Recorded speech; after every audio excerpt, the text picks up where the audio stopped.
You are Locked On Warriors POSTCAST, part of Locked On Sports San Francisco on the Locked On Podcast Network. Your team every day. Yo, what's up, everyone, and welcome back to the Locked On Warriors POSTCAST. I'm your host, Eric Triple E Engel. You may know me as the former producer for the Murph and Mag Morning Show on KNBR.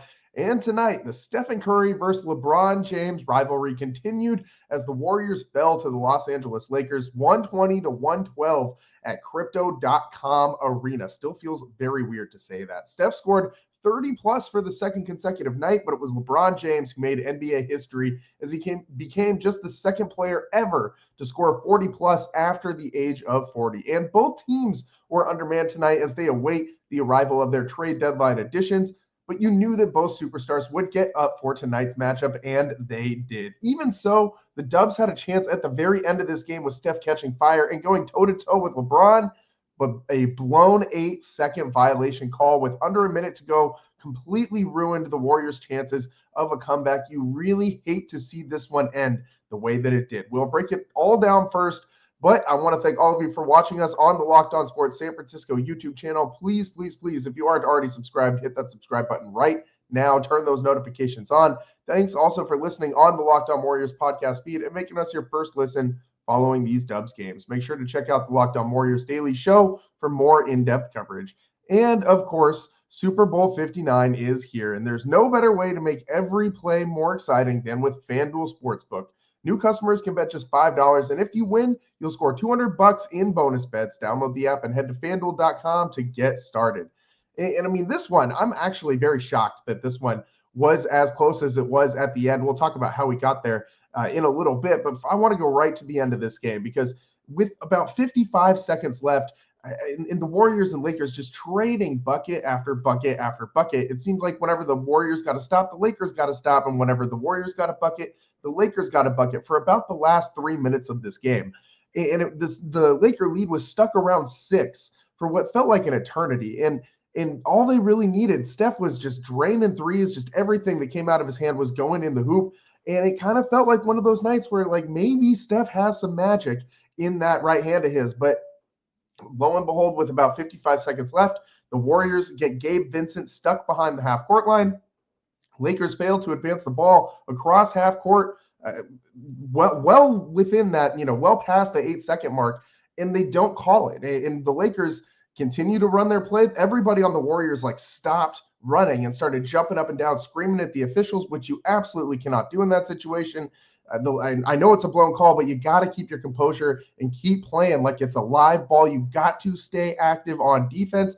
The Warriors did not. The Lakers score a bucket there, and that was pretty much the end of any chance at a Warriors comeback. With it still, a 6-point lead, the Warriors had 2 possessions really that they could get back into that game. Like if Steph was just going to continue to hit threes, they just needed to get 2 more stops, and it felt like the Warriors were going to really have a chance at winning this one or at least sending it to overtime. And for this game to kind of end that way was really disappointing because the Warriors were, down 26 at one point in this one in the first half, and they slowly clawed their way back into this game. A big run in the third quarter helped them get back into this one. But really in that fourth quarter, the Warriors were playing pretty well. You look at what they did in the second half against the Lakers, and they definitively won this second half, which is a good sign considering how things went last night in Utah. But again, Steph had to just take on a monumental workload for the Warriors to even be in this game. He took 35 shots tonight. You cannot continue to put this level of work on Steph Curry's shoulders. He's 36 years old, and he's never had to carry more of a workload for this team than he does right now in his career. And that's insane to say that as he's aging and hitting the twilight of his career, the Warriors just keep piling more at his feet. And thankfully, they went out and got Jimmy. Obviously, that's the counter to that. You're trying to lessen the load. And, honestly, I'm a little shocked that so many people, I saw so many negative reactions to the Jimmy Butler trade. Maybe we can get into that a little bit later on in the show. But tonight, Steph, 35 shots. He had 37 points. But again, that coming on 35 shots is a lot. He did make 6 3-pointers, but it took 20 shots to get there. So he was not shooting the ball very well tonight. But he still got his 37. So Steph had to do so much to get to the Warriors to a point in this game where they could even be within striking distance. But again, down the stretch, it was just too much LeBron. And so many times throughout this game, and it happened down the stretch in this game too, the Warriors absolutely failed in transition defense all night long. And the Warriors defense has been slowly kind of deteriorating as the season goes on. This team started out this season as one of the best defensive teams in the league. They were the best defensive team in the league for a little while, and now they are just free falling. It feels like the amount of runouts the Lakers had today was just inexcusable. I mean, it felt like every single play they had at least one guy just streaking down the court. How many times did Jackson Hayes just have an open dunk, an open layup, a Rui Hachimura? How many open dunks did these guys have at the other end of the floor? Because there was just nobody on the Warriors who wanted to get back. And the guards on this team need to start figuring out how to get back when Steph is ready to jack up a three, because I know that they like to kind of crash in and rebound. I know that Pods loves to kind of get that the rebound that kicks out a little bit further from the paint, and he's pretty good at tracking those down. But again, and I hate to continue to dump on him, but Buddy Hield, man, this guy multiple times tonight, just sitting there watching the ball clank off the rim, watching a guy run right by him, streaking down the other way on the court, and Buddy's completely out of position to make any sort of a play, to play any kind of defense, to make a rebound, to do anything. And you got to start, like, Buddy played a better game tonight offensively, but you have to be ready to play defensively. And he gives you the effort. You've seen it all year long. Like when Buddy's locked in on defense, he's flying around, he's getting his hand in the passing lanes and all those things. Buddy, one of the only Warriors in with a positive plus minus tonight, the only starter with a positive plus minus actually, and led the team with a +6. So he did play overall pretty well. But I mean, and it's not just him as far as the guards go. It was a collective group problem tonight.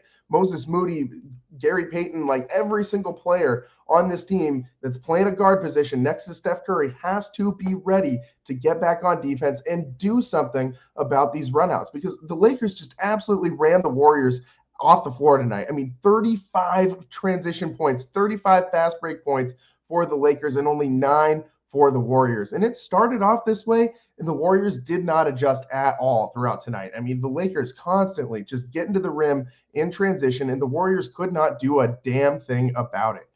Thankfully, I think that Jimmy Butler being on this team will help that a lot. I mean, your defense is going to get better when you have Jimmy Butler and Draymond Green on the floor at the same time.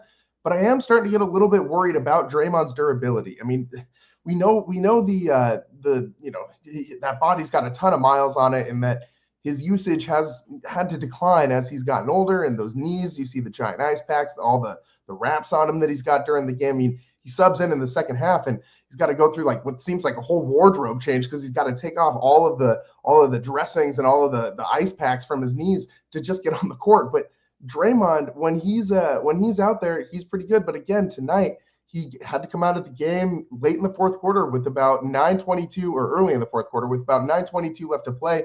He made like a weird contact play with Buddy Hield, and he tried to swipe down on Dorian Finney-Smith when he was driving the lane, and he wasn't able to dislodge the ball, and he was kind of extended a little bit, had his neck kind of like stuck out in a weird position. And as Buddy Hield was trailing Dorian Finney-Smith, he kind of collided with Draymond Green's head, tweaked his neck a little bit. He went to the locker room with 9:22, but returned with 6:22 to play. So you did miss about 3 minutes of Draymond there in that fourth quarter.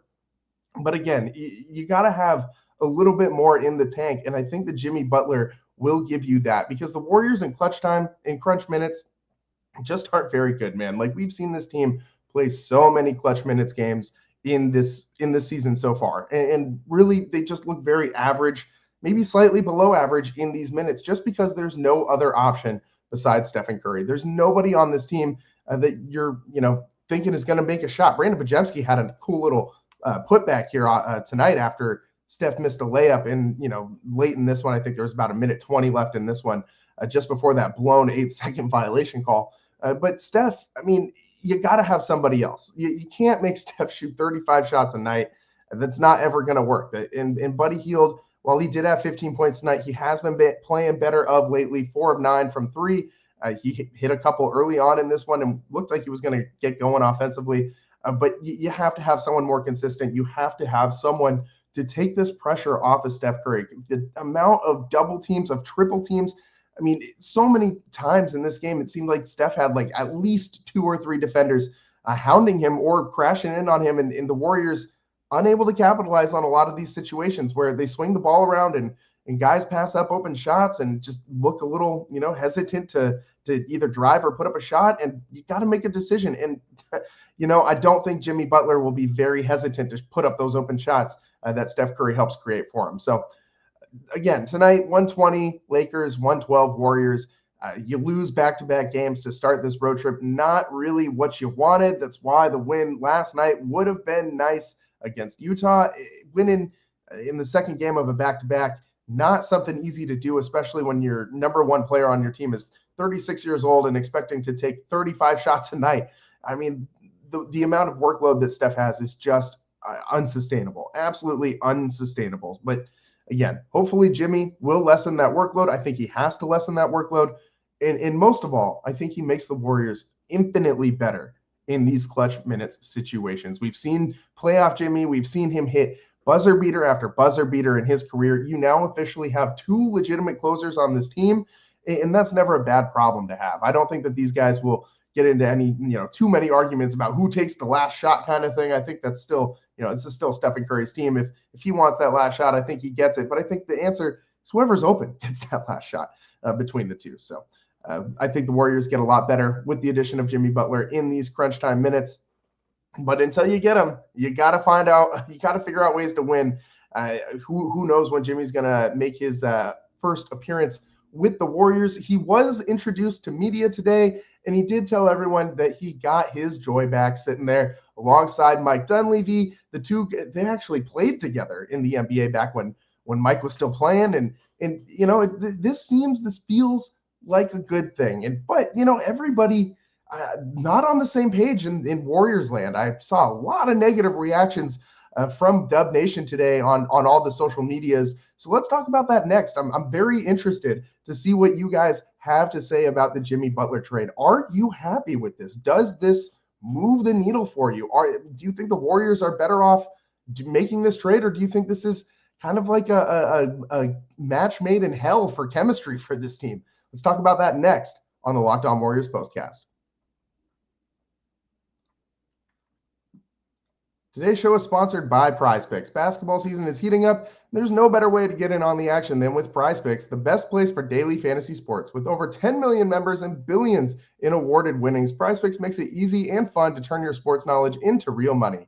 Here's how it works. Just pick more or less on at least 2 player projections. And if you're right, you could win up to 1,000 times your cash. PrizePicks even has a free pick for the big game where Patrick Mahomes only needs to throw 1 yard to win. Pair that with 1 more correct pick and you're cashing out. So this week, of course, I'm going with the Pat Mahomes promo pick for more than half a passing yard, and I'm pairing it with more than half a touchdown for Saquon Barkley. The easiest bet in all of sports this NFL season. This should be free money. Check out the promos tab to tail any of the Super Bowl Sweet Millie winners, big game lineups. If you tail a lineup that goes 3 for 3, you can win a split of $1 million in promo funds. Download the app today and use code LOCKEDONNBA to get $50 instantly after you play your first $5 lineup. That's code LOCKEDONNBA for $50 instantly after you play your first $5 lineup. PrizePicks, run your game.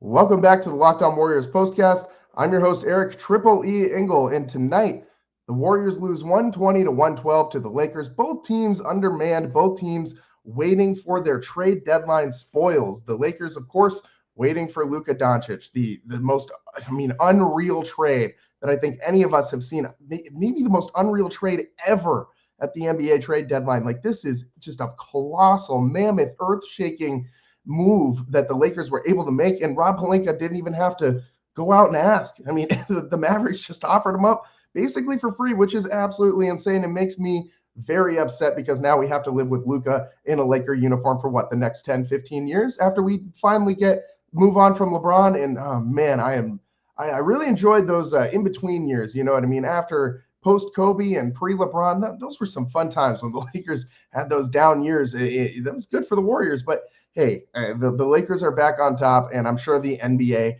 as an organization loves that. So, but the Lakers, still also, like I said, also waiting for Luka. So they're a little undermanned, but they're a little bit better off than the Warriors are right now. I mean, the Warriors just have no bodies on this team. Like, you're running out a bunch of dudes who started the season in the G League. Pat Spencer had 17 minutes tonight. Jackson Rowe had 15 minutes tonight in just his second NBA game.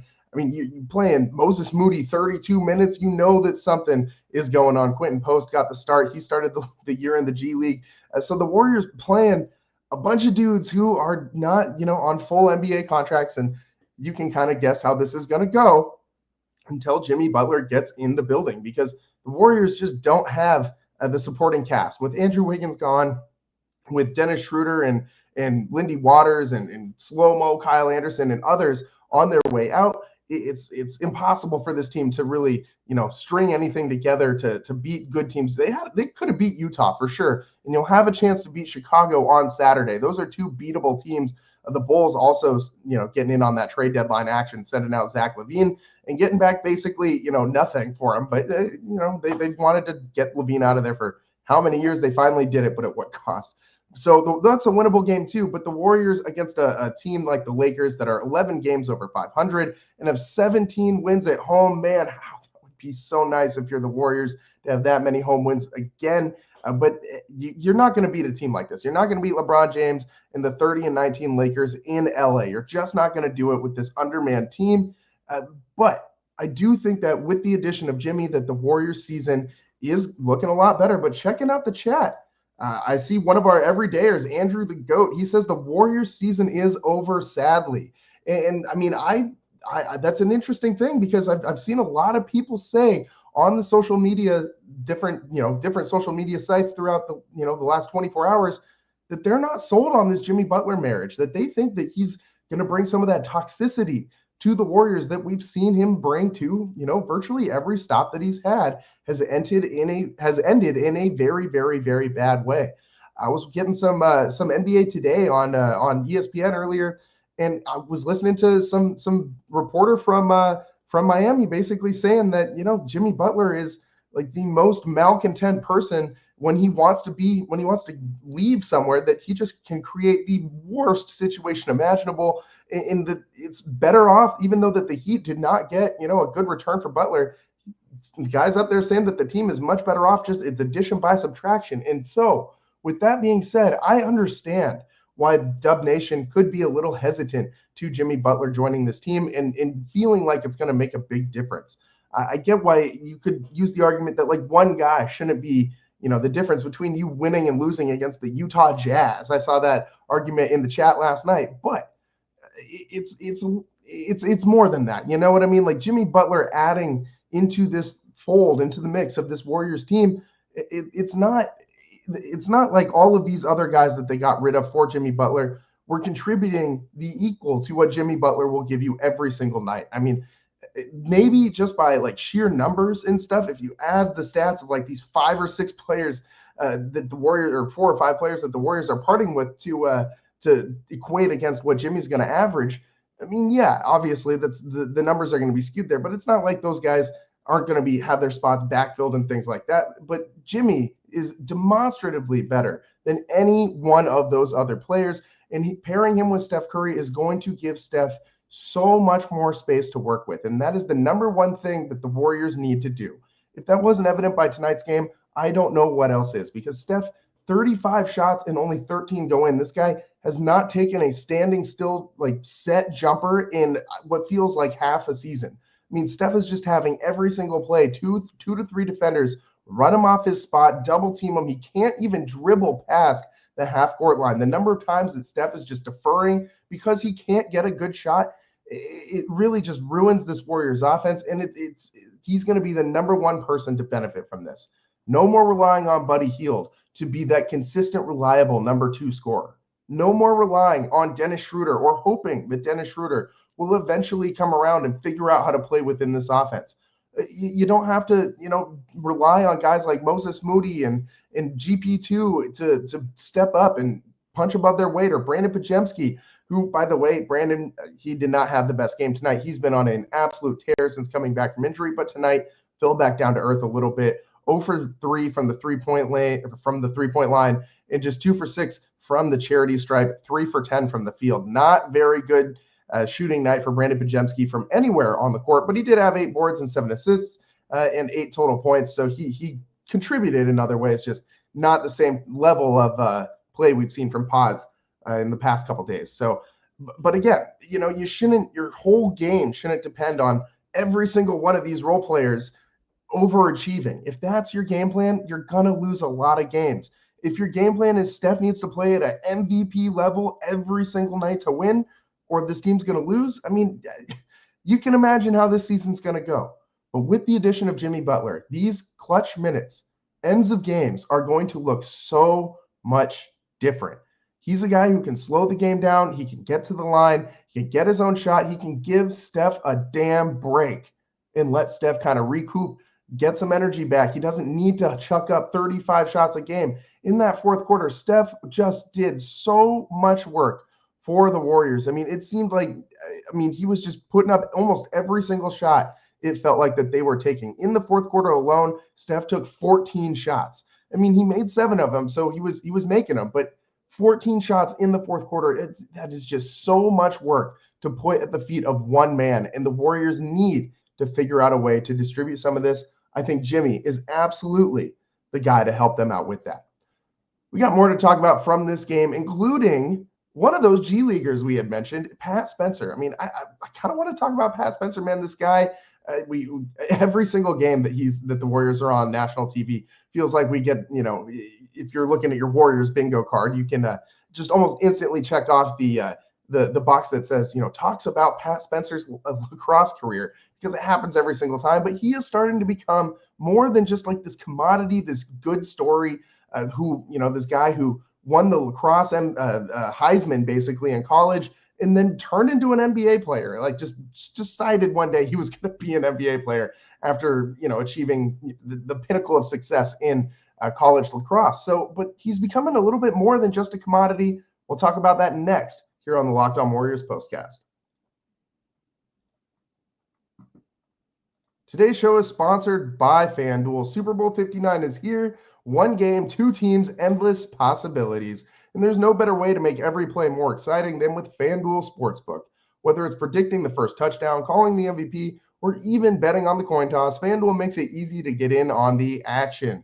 With live betting all game long, you can adjust your bets as the game unfolds and feel the thrill from the kickoff to the final whistle. The live betting feature lets you stay involved no matter what happens on the field, and the app is super easy to navigate. Plus, knowing that you can place a $5 bet and potentially win $200 in bonus bets for the Super Bowl, man, that's icing on the cake. Download the app or head to FanDuel.com to get started. Bet just $5, and if you win, you'll score $200 in bonus bets. That's FanDuel.com. Bet with FanDuel, official sportsbook partner of Super Bowl 59.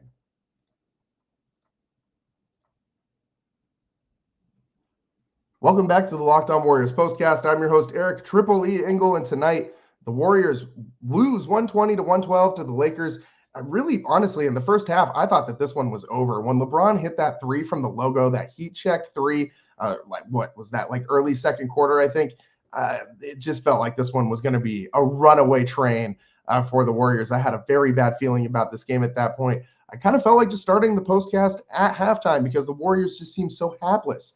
But in the second half, they did make a game of it. They went on a nice run in that third quarter. And in the fourth quarter, they even outscored the Lakers 33-30, but could not get it close enough to actually pull this one out. They also outscored them 30-21 in that third quarter. A very good defensive third quarter for the Warriors there.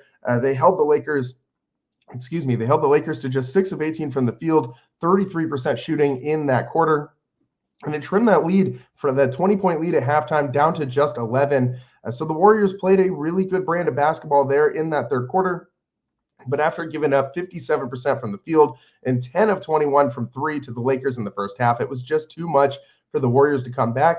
But I do want to point out in that second quarter, Pat Spencer, who had a nice game tonight, we'll get to his final line in a minute, but Pat Spencer had a pretty cool dunk at transition, man. And this guy, I mean, his athleticism is sneaky good. And the way he gets up, we saw him last night in Utah throw down the hammer over the Utah big man. And I mean, ended up on SportsCenter top 10. That was a pretty cool moment for Pat Spencer. I wanted to talk about that a lot last night, so we could go back and relive the Baron Davis on Andre Karolinko dunk, the We Believe dunk in the second round of the playoffs, where Baron flashed the abs and all that. Like, that was such a fun moment. But after the Warriors lost last night, I wasn't feeling like rehashing all those fun moments. But Pat Spencer, man, with another big dunk tonight. I don't know that this one's going to end up on SportsCenter top 10, but this one, I mean, still Pat Spencer, 17 minutes, and he gave you six buckets on 9 attempts. I mean, this guy has shown you something. I mean, I don't know that he's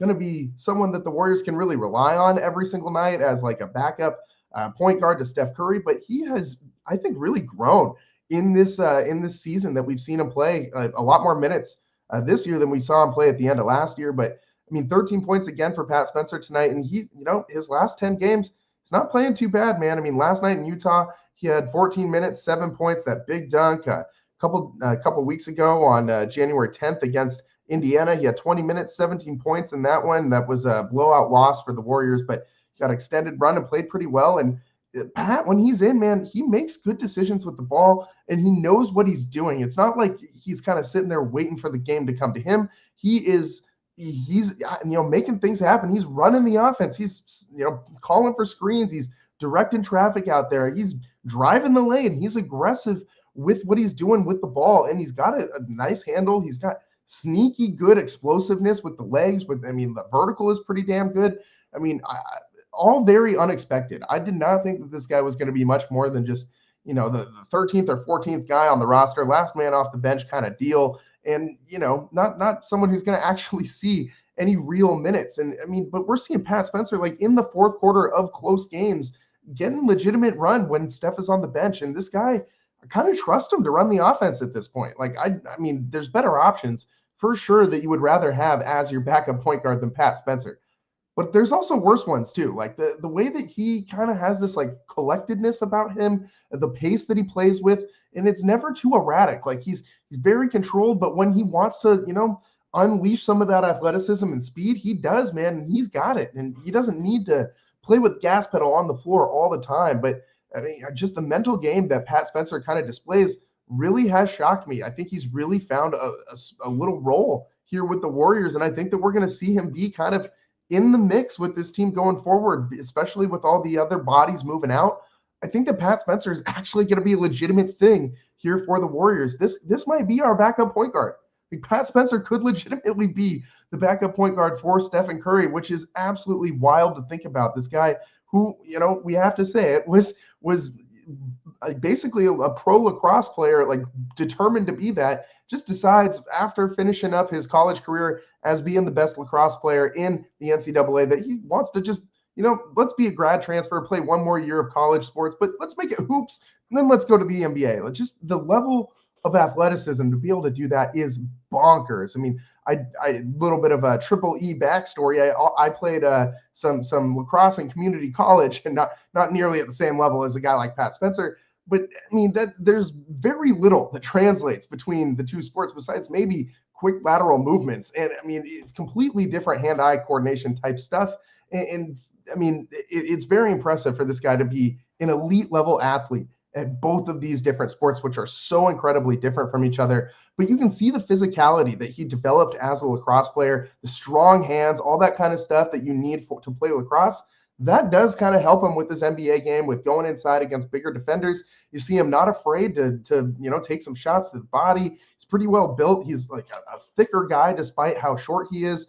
I say short, but he's short for an NBA player. But he's got some good beefiness to him. He can withstand some shots when he gets knocked down by those bigger guys trying to hit that floater or those layups inside. And it allows him to do what he did tonight, go up and to absorb some of that contact and still throw the dunk down, or what he did last night and throw down a massive hammer in Utah. I like Pat Spencer, man. Again, 6 of 9 from the field, 13 points in 17 minutes. It's not bad. You'll take that pretty much any night from a guy that you did not expect to contribute to this team at all. But a testament to hard work, a testament to really the Warriors G League team. Like, Nicholas Kerr has a little bit of something going down there. Like, the number of G Leaguers that have come up and been able to actually contribute and have been ready for the moment. I like what I've been seeing. I mean, the Warriors definitely need the top end talent to show up. Draymond Green, again, tonight he played okay. I thought he was a little bit slower than usual running around on the defensive end, but he just looks banged up at this point in the season. But I think that the shot in the arm they're going to get from Jimmy Butler is absolutely going to turn this team's fortune. I'm not saying that they're going to go and beat OKC. I'm not saying they're going to go and beat Boston or Cleveland or any of those top tier teams, but could you maybe stretch a series with Denver to 6 or 7 games and maybe come out on top of that? I think that's maybe on the table. I think that the Warriors have a chance. Like the Lakers, this team is clearly better than the Warriors right now. But once the Warriors have Jimmy Butler, maybe the gap shrinks a little bit. But I don't know, because the Lakers get to add a piece of their own with Luka Doncic. I mean, that just seems unfair. Seems like a 2K trade, and where's David Stern when you need him to block a trade to Los Angeles, man? We gotta bring that guy back. So go get the ghost of David Stern to supplant Adam Silver for a day and veto this trade for competitive balance. And we can, just like he did with Chris Paul back in the day. Either way, Warriors still lose tonight, 120-112. But Jimmy on the horizon. Just keep thinking. Just keep telling yourself, Jimmy Butler's coming. Jimmy Butler's coming. You fall a game below 500 with this loss, 25-26. You're 11th in the West. Can the Warriors climb out of the play-in?